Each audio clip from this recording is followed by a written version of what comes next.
Ken, thank you very much. Ladies and gentlemen, Dr. Hugh Cormican.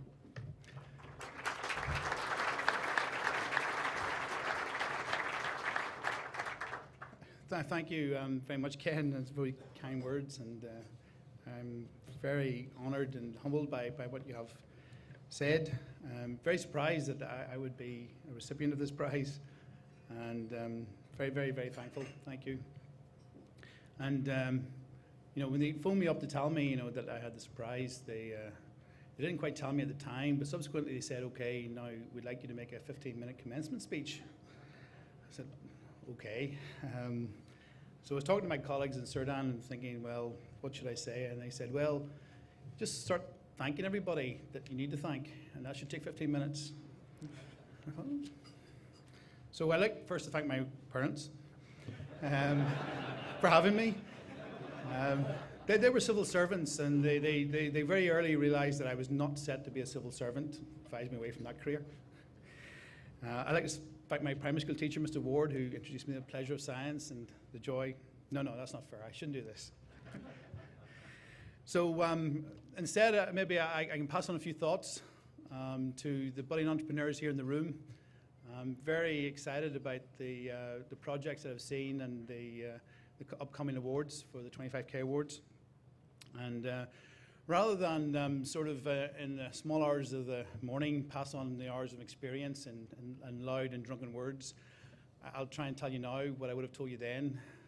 Probably not as coherently, so please forgive me. But actually, you know, I shall go back to thank you. I should thank my friends. Actually, my wife and friends, although, you know, my wife is a friend as well, so just so you know. They're here tonight, and I have to thank them since they're here. And they have been a great encouragement to me and a great support. They also keep me well grounded, so there's no chance that any of this will go to my head. Don't worry. They tell me how it is when I get off the stage later. Don't worry. So in terms of advice, well, first of all, you know, in terms of thinking about entrepreneurs and starting off, and particularly from the sort of university background, it's easy to think about the technology. And as a card-carrying member of the Institute of Physics, I am a physicist by heart. And I don't know if you know my favorite TV program, Big Bang Theory. You know? Well, as Sheldon puts it, you know, physicists, you know, we have the knowledge of the universe and everything in it. And you think, yeah, that's us physicists. But also, those who watch the program will know that just having IP knowledge and good technology knowledge isn't enough. You have to know how people think and how markets work. And that's a key point for entrepreneurs here, to think about their market and to think about their customers, because they're real people and they're driven by as much by emotion and feeling as they are by the technology. And it's important to look at that. So really they need to think about the nexus. You know, anybody Star Trek fan will know what the nexus is, of where technology meets markets, because that's where real entrepreneurship and real value added can be generated. It's very important. You've got to go out there, talk to your competitors, talk to complementary people in the markets, and talk to your customers. Oh, by the way, when I say talk to, I really mean listen. You have to listen to what they have to say. And really, you know, as Edison said, anything that won't sell, I don't want to invent. Sale is proof of utility, and utility is success. It's about what people will want to buy. Technology on its own is not what you want. Also, you know, when you're there, you think about two brands, this nexus of market and technology. So you've got your IP and your technology and the technology that you're in, and it's very important to be on top of that. But also in the market, you develop a brand, and that brand is very important. It represents how that business is going to interface with those customers. And you have to preserve that and develop that and grow that. The other thing to remember is that both of those assets, your IP and your brand, are transitory. They depreciate over time. You need to move and develop fast with them, because if you just leave them alone, they don't develop. Something maybe universities need to understand better is that IP and patents, have a shelf life. It's important to get them out there and use them.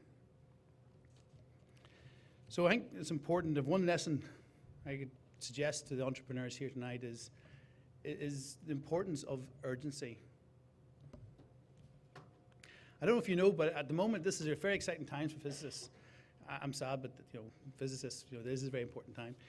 For the first time now, there's evidence that things move faster than the speed of light. That's just incredible. For somebody who grew up in physics and learnt the models of how physics is represented. Interestingly, that's only model really developed at the start of the 20th century. People like Einstein, from a null result. People thought that the speed of light changed in different conditions, and it didn't.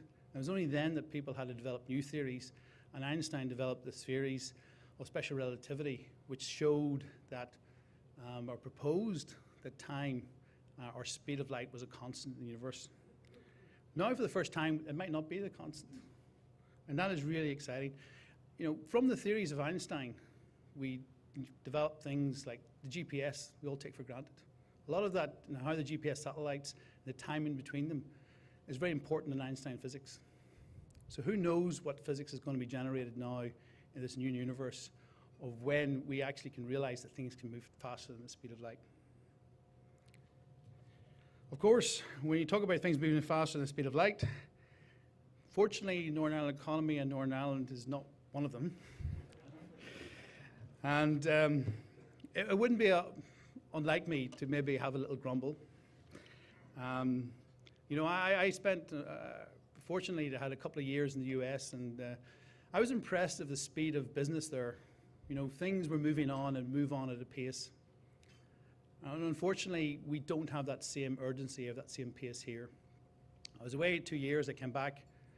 It didn't feel like much had changed. Before I left, I know that the government released in 2008 their program for government, where they set the priority, the top priority was growing a dynamic, innovative economy. And, unfortunately, I don't see the actions to follow up those words. In the space of 4 years, there hasn't been the action from government. And that's a pity. I think there needs to be a greater effort to deliver on their commitment and for the program for government. Now, if I sound critical, as I tell my kids, I only nag them because I love them and care about them. If I didn't care, I wouldn't say anything. So, I think it's important that we do ask ourselves, what can we do to help move our economy on? One of the other things we lack here in Northern Ireland is a really, truly global, successful brand business, a Microsoft or a Nokia. We need to have that success. We've had a lot of companies that have had success in niches, but we've not had that big, big success that puts us on the global map. And I think we need to ask ourselves what we can do to create the conditions for that. And I'm very excited that part of that, the work that's going on here and NISP Connect is starting to set the foundations for that. We're really starting to see a genesis of the putting down the foundations, and the foundations are so important, and how we can develop entrepreneurs.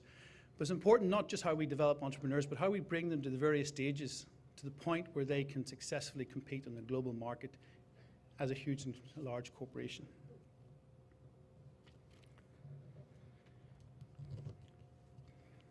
Just, I would like to say, also I know that last year that Professor Anderson was recognized in a similar way to myself. And, maybe not, hopefully not being unkind to him to say that he has a few years on me. And I only hope that when I get to his age, I will also be, and this award and recognition will be a spur for me to be able to continue to innovate and develop and grow and help support the economy that Professor Anderson has done. I was looking forward to seeing him again tonight. I hear he was unwell, and I'm sure you will join me in sending our best wishes to Professor Anderson and hope that he gets better soon.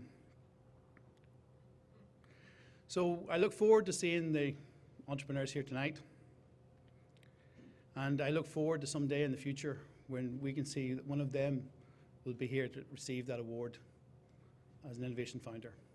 Thank you very much. very much, Steve.